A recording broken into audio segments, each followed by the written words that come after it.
utility worker who suffered a traumatic brain injury while on the job a dozen years ago says that he's powerless. Yeah, he's been waiting months for all of his retirement money from his ex-employer. That was until he asked 7 on your side's Nina Pineda to turn on the juice. So Nina's here. Good morning, Nina. So what is going on here? I mean, this is so frustrating for this guy. You know when they say when you leave an old job, don't leave your benefits behind? Yes. There's even commercials like that. Well, this was one of those cases. So this was 15 years of contributions, a 6-figure pension, and a big chunk of retirement. When he couldn't cash it out, he called us to help. That's what gives me the headaches that I have.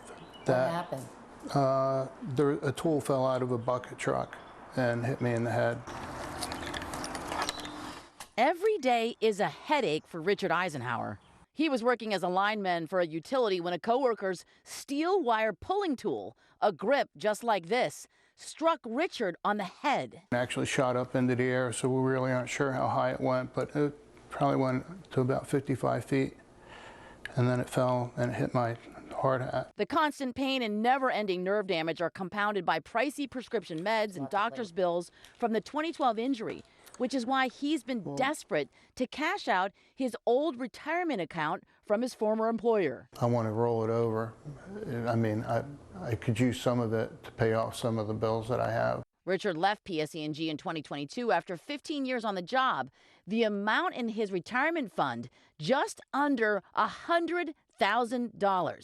But since last November, he can't cash out. I'm fully vested, and it's been just a roller coaster trying to, get anywhere. It's just one roadblock after another. So we flagged down PSE&G. The company said part of the service interruption was due to their former employee making some mistakes on forms.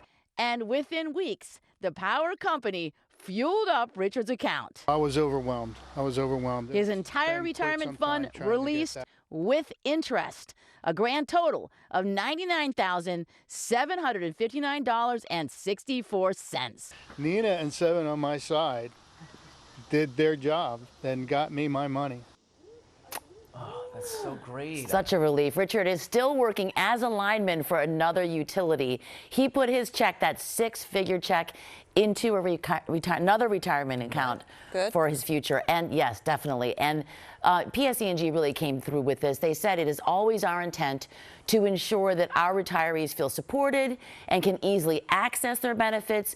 We value the service of our employees and have spoken to Mr. and Mrs. Eisenhower multiple times, answering questions about the process and how to correctly complete their paperwork in order to receive the benefit.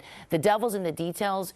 The company said, there was some mistakes made in filling out forms. You know how specific it is with any kind of forms that have to do with your money. Absolutely. If they're filled out incorrectly, can kick it back. They put a special team on this, and they were able to fund that account for their former employees. Oh, so man. we thank So much to be proud of. Where are we in the numbers? We're about 200,000. We got to get to our $500,000 mark this week with all our stories. We've got a little bit more to go, but we're going to get there by Thursday. If anybody can, it's Nina Pineda. Thank you. That's right, Nina. Thank you.